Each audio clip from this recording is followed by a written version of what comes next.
një pjesë e madhe e kanë menduar që kjo punë do të bëhet patjetër.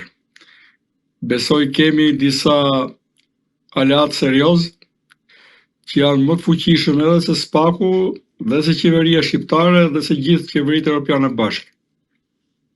Janë angazhuar për të bërë një reformë për drejtësi, edhe mund të lëvizin ngadalë, po me peshë shumë të rëndë. Kështu që unë për vete kam pas gjithmonë besim, përveç asaj që drejtësia është një atribut i vetë Zotit. Një nga emrat, 99 emrat e Zotit është i drejti. Prandaj nuk mund të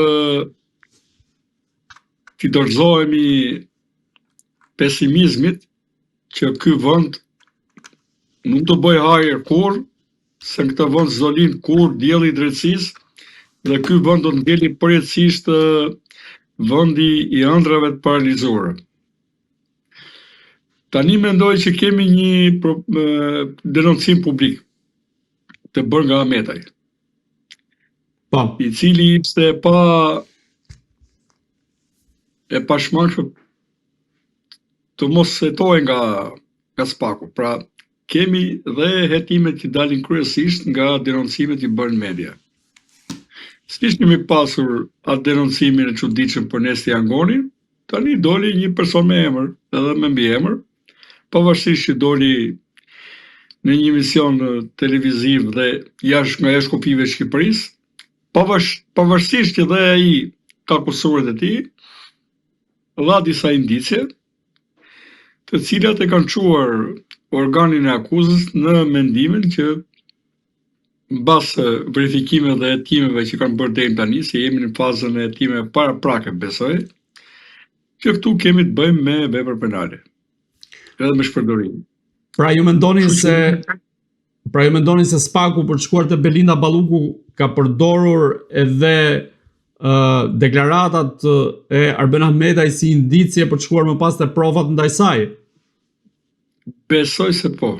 Kanë qenë të detyruar përballë kur gjërat bëhen publike është më mirë. Ne prandaj flasim, edhe prandaj japim një intervista pikërisht për të krijuar një traditë të burimit të hapur besueshëm. Unë këtë po e them me terma profesional që ju e kuptoni, por ta kuptojnë dhe tjerët. Edhe ata njerëz që janë jashtë dhe merren me politikat gjeopolitike, po dhe me politikën në Shqipëri, për kushtet që vendosin e tjerë. Faleminderit Zotit, kemi qenë të kujdesshëm edhe të logjikshëm deri tani, duke bazuar tek e vërteta, jemi konsideruar si burim të hapur besueshëm. Këtu po fus veten të paktën, mund të janë disa persona të tjerë. Dhe për publikun shqiptar, gjithmonë kam rezervuar atë që kam besuar dhe vetë, jo atë që më ka interesuar. Kështu që në këtë rast, unë mendoj që ka vepruar me sukses efekti mediatik i servirjes të një fakti. Fakti është vërtetuar sipas prokurorisë që ekziston, po dhe provat që lidhin faktet me personat, lidhje shkak pasojë, që është thelbi i hetimit dhe i çdo hetimi penal, në lidhje me fajësinë apo pa fajësinë e dikujt, dhe mendoj që do të kemi një përballje gjyqësore herët apo vonë. Në këtë rast, Arben Ahmetaj ka qenë ai që ka adresuar informacionet e SPAK-u, apo ka qenë SPAK-u ai që është referuar thjesht deklaratave të Arben Ahmetajt? Besoj që ka qenë SPAK-u që është referuar këtyre deklaratave. Po përse SPAK-u nuk e merr konkretisht në pyetje, qoftë edhe atje ku është në Zvicër, për të shkuar në detaja apo në prova të tjera të cilat sipas Arben Ahmetajt implikojnë dhe vetë kryeministrin Edi Rama? Tani ka disa kushte, edhe organi i akuzës ka një lloj dinjiteti, edhe pse është i ri. Ai më tepër që drejtohet nga një djalë me shumë dinjitet, nga një burr me dinjitet. Kështu që ai tipi mbaron mandatin, tani po ja themi, në fund mandatit tonë tjerë. Po ja themi meritat, me sinqeritet, edhe me solidaritet plot, me të dhe me kolegët e tij që po punojnë atje,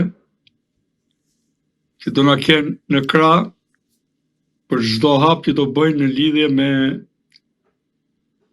vendosjen e drejtësisë, po si dhe vendosjen e parametrave të saj, të cilat kanë kohë që nuk i shijon populli shqiptar, se drejtësia dhe shijohet. Po, kur shkojnë politikanët e korruptuar, më fal, që shkojnë paraqiten, pasi na kanë marrë jetën, edhe shijojmë. Dhe shijojmë dhe ja them edhe përballë në sy që po shijojmë. A do ketë një moment që më falni, a do ketë një moment që SPAK-u mund ta marrë në nivelin, ai mund të ketë një moment, nuk përshtohet, po kur momenti të vi në atë pikë që e parashikon mirë procedura dhe mbi cilin pozicion të Ahmetaj do të pranoj SPAK-u të shkojë atje. A është Ahmetaj një bashkëpunëtor i drejtësisë, edhe zdo të që je bashkëpunëtor i drejtësisë, duhet të jesh i penduar, edhe unë jam i bashkëpunëtor i drejtësisë, po s'kam bërë një faj. Kam bashkëpunuar hapur me drejtësinë për hir të vendit tim, parimeve të mia dhe parimeve të Zotit, sidomos. Ku unë mundohem me sa mundem për shtetë. Zotëria është në akuzë për vete. Nuk është dorëzuar drejtësisë, nëse ka dëshirë bashkëpunoj me drejtësinë, të bashkëpunoj edhe për veten, edhe për rastet e tjera që ai di.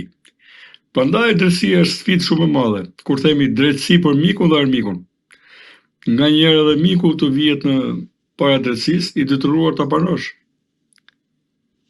Drejtësia nuk ka dy interpretime. A do ketë një moment që a do ketë një moment që SPAK-u mund ta thras konkretisht Arben Ahmetajn ose ta intervistoj, ta marrë në pyetje kudo ku tjetë, në mënyrë që t'i shkoj përtej deklaratave mediatike? Mund të vi, nuk e praktikoj, nuk e di. Mund të jetë një sekretet i morë, mund të ketë një negocim, mund mos ketë. Për mua është mirë që ai të flasi çfarë di. Në të rast foli, u vlerësua informacioni i hapur që ai dha nëpërmjet medias dhe patëm këtë procedim deri tani. Të flasim po, sa Ahmetaj ka lënë të kuptohet në fakt që do të vi edhe aty ti deklaroj gjitha pra në SPAK. Po të vi. Unë e inkurajoj që të vi. Duke mbetur te Belinda Balluku, a mendoni se kjo lëvizje e SPAK-u ndaj saj erdhi në të njëjtën kohë kur vetë SPAK-un e vizitoi dhe takoi kreun e saj zëvendës ndihmës sekretari amerikan i shtetit Mark Fleming, dhe a ka një dorë amerikane këtu në këtë rast që i lëviz pikërisht këto fije sa i përket goditjeve në nivelet larta të politikës shqiptare? Po padyshim që në hapat më të rëndësishëm dhe në çështje ndryshme, ata kanë qenë dhe janë pranishëm. Ka amerikan, ka dhe italian, ka dhe tjerë. Aty janë nëpër korridore e ke, nëpër zyre e ke. Bashkëpunimi me ta ka qenë shumë i frutshëm gjithë kësaj kohe. Siç kemi rastin e bashkëpunimit për Sky, që kemi me partnerët evropian. Kjo është direkt me SPAK-un. Pra, ma merr mendja për hir të transparencës dhe të një strategjie më gjithë përfshirëse, edhe ata janë ndjeni. Po që kanë mbështetjen e tyre në mënyrë absolute po. A mendoni se Belinda Balluku në gjithë këtë aferë që është rrezikon po aq sa Erion Veliaj duke që mund caktohet masa arrestit me burg ndaj saj, normalisht duke ju referuar një vendim i gjykatet të mundshëm nëse do të merret në këtë rast ndaj zëvendës kryeministres? Ne tani Mbase bashkë po më duket se edhe bashkë kemi përsërit 2-3 herë minimumi që unë kam thënë ne duhet të heqim me ligj imunitetin e deputetëve dhe të kujto tjetër për balë drejtësisë.